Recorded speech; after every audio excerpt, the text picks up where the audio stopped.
put it all together and create one image, and there you go. You can create it. As you can see here, I don't think this one looks good. This one looks great. There you go. So I have changed a bit of styling of each. Is the basic of prompting. Second slide will be one is your CT. The three ways you can use Mixboard. This actually Google launched a new AI experiment called Mixboard. With the help of that, you can create mood boards using AI in seconds. So go to the first link in the description box and start creating a new project here.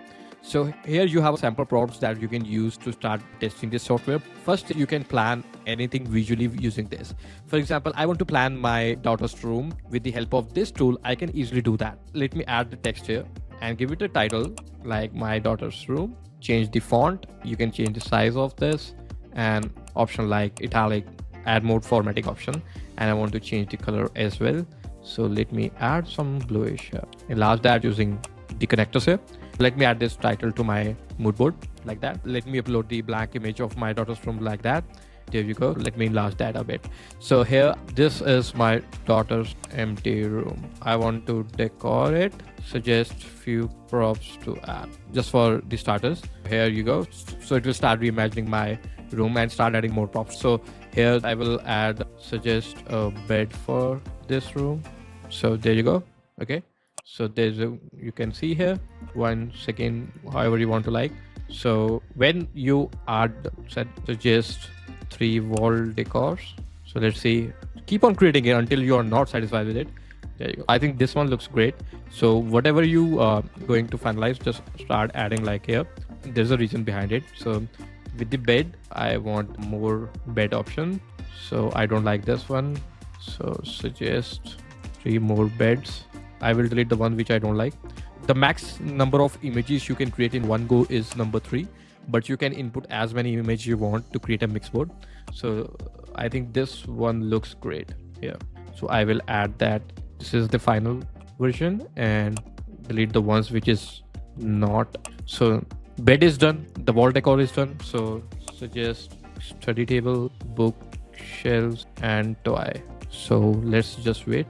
And there you go. So let me add this here. Now I want to imagine all of them together. I will just select all, put it all together in a room.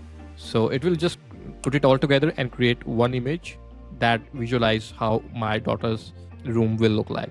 So let's wait. And there you go. Let me enlarge that. So from this to this, I think we have done a pretty great job. And to send it to review, you can simply click on the share and copy this link. So there is a link access. Anyone can with the link and view the board, just usual Google sharing. Use this to create a YouTube thumbnail.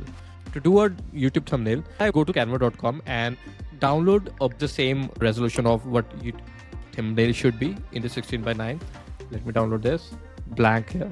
And why I'm doing this is because the Nano Banana is adapted to the original image size. So this will be the original image size for my YouTube thumbnail. And it says your design is empty. I start adding something. I hope I can download this. Yeah, now I can. So let it download and go to the Mixboard and drag and drop here. This is the first image. And second is what I'm going to do is add my own image to it here and check my portrait. So this will be my image. Now create a YouTube thumbnail, add me in the thumbnail, click Betty title that says is crazy, dark background, 3D AI icons, suggest 3 version like that. And let's see if it's going to create one. As you can see, the resolution has been changed. This I have done deliberately to tell you that you cannot do that straight away using this, because it took the resolution of this and started creating the image.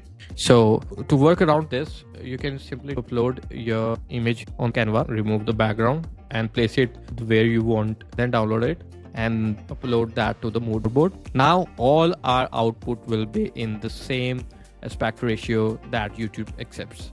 So here I can say create 3 separate YouTube thumbnail that says this AI is crazy in big bold 3D text pointing towards blank laptop screen.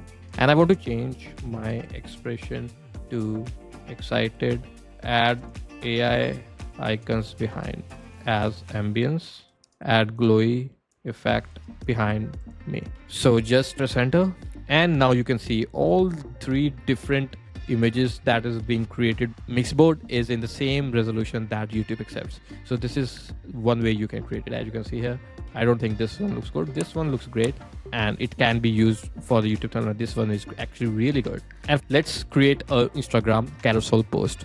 And for that, let's go to the chat chip, click on new chat. I want to create Instagram carousel post for basics of prompting, create script plus design prompts for each slide. Just press enter. So it will start creating. As you can see here, this is the text I want to include, and the next is this. So the same way you need to do is go to Instagram, this one, 4:5. Let's go here and go with a back, add it to black, and our post is ready and the design prompt is also ready. And just download this sample post, give it a name, Carousel, and download this. So this is the content. So this is the sample post which you're going to create. Using this, we will be designing our prompt. And let's go to do our here. The text will be like this. Just put that here. I think this is the slide one. Let's see how it's gonna look. So this is quite simple. Basis of prompting, unlock AI potential. So this is my handle. Next, select the first one, the sample one. It will keep our resolution just like here. Let me create the rest of the images. There you go. So I have changed a bit of styling of each slide here. So then first is the basic of prompting. Second slide will be the how towards second last it will start explaining about it, and you can see the consistency in designing as Instagram carousel should be. And the last one is your CTA, follow for more, and your handle and the icons added accordingly. So these are the three ways you can use Mixboard. This is actually more for the personal uses. Use case are endless. So how did you like this video? Do let me in the comment box. See you in the next video. Until then, bye bye.